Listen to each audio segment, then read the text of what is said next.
कहते हैं जब वक्त बदलता है तो बड़े बड़े धुरंधरों के सितारे भी डूब जाते हैं। ऐसा ही कुछ हुआ है भारतीय मूल के अरबपति बी.आर. शेट्टी के साथ। यूएई बेस्ड भारतीय मूल के अरबपति बी.आर. शेट्टी का भी एक वक्त था, लेकिन आज हालात कुछ अलग हैं। आज उनका सितारा डूब गया है। दरअसल बी.आर. शेट्टी की फिनाबलर पीएलसी अपना कारोबार इजराइल यूएई कंसोर्टियम को सिर्फ $1 यानी 73 रुपए में बेच रही है। पिछले साल से ही बी.आर. शेट्टी के सितारे गर्दिश में हैं। उनकी कंपनियों पर न सिर्फ अरबों डॉलर का कर्ज है, बल्कि उनके खिलाफ फर्जीवाड़े की जांच भी की जा रही है।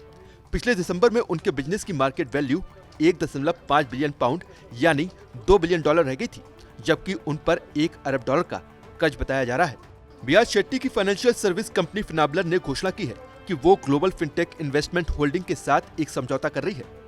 Global fintech investment holding Israel के प्रिज्म ग्रुप की सहयोगी कंपनी है, जिसे फिनाबलर पीएलसी लिमिटेड अपनी सारी संपत्ति सेल कर रही है। इजराइल के पूर्व प्रधानमंत्री एहूद ओलमर्ट से जुड़े प्रिज्म ग्रुप ने लेन देन के संबंध में अबू धाबी के रॉयल स्ट्रेटेजिक पार्टनर्स के साथ एक कंसोर्टियम का गठन किया है। पिछले साल दिसंबर में फिनाबलर की मार्केट वैल्यू $2 बिलियन थी।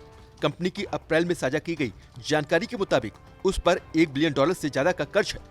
बताया जा रहा है कि ये सौदा संयुक्त अरब अमीरात और इजराइल की कंपनियों के बीच सिग्निफिकेंट कमर्शियल ट्रांजैक्शन को लेकर भी है, क्योंकि दोनों देशों ने इस साल की शुरुआत में सामान्यीकरण समझौते पर हस्ताक्षर किए थे। उसी दौरान से बैंकिंग से लेकर मोबाइल फोन सेवाओं तक जैसी डीलों पर दोनों देशों के सिग्नेचर हैं। फिनाबलर पीएलसी के अलावा शेट्टी की अबू धाबी स्थित कंपनी एनएमसी हेल्थ के शेयरों में दिसंबर में 70% की गिरावट देखी गई थी। भारतीय मूल के अरबपति शेट्टी की कंपनियों के खिलाफ फर्जीवाड़े के भी आरोप लगे हैं। पिछले साल ही उनकी कंपनियों के शेयरों को स्टॉक एक्सचेंज पर कारोबार करने पर रोक लग चुकी थी। इस तरह से शेट्टी की कंपनियों की साख पूरी तरह से बाजार से गिर चुकी थी। कोई कंपनी उनके बिजनेस में निवेश करने की इच्छुक नहीं थी। ऐसे में दो देशों के बीच बने कंसोर्टियम ने साख खो चुकी कंपनी को लेने का फैसला किया है। आपको बता दें कि यूएई में हेल्थ केयर इंडस्ट्री में काफी संपत्ति बनाने वाले 77 साल के शेट्टी पहले भारतीय हैं। उन्होंने 1970 में एनएमसी हेल्थ की शुरुआत की थी, जो आगे चलकर साल 2012 में लंदन स्टॉक एक्सचेंज पर लिस्ट होने से पहले देश की अपनी तरह की पहली कंपनी बनी। कहा जाता है कि 70 के दशक में शेट्टी महज $8 लेकर यूएई पहुंचे थे और मेडिकल रिप्रेजेंटेटिव के रूप में अपने करियर की शुरुआत की थी। बी.आर. शेट्टी ने 1980 में अमीरात के सबसे पुराने रेमिटेंस बिजनेस यूएई एक्सचेंज की शुरुआत की थी। यूएई एक्सचेंज यूके की एक्सचेंज कंपनी ट्रेवलेक्स और कई छोटे छोटे पेमेंट सॉल्यूशंस प्रोवाइडर्स के साथ मिलकर शेट्टी की फिनाबलर 2018 में सार्वजनिक हुई।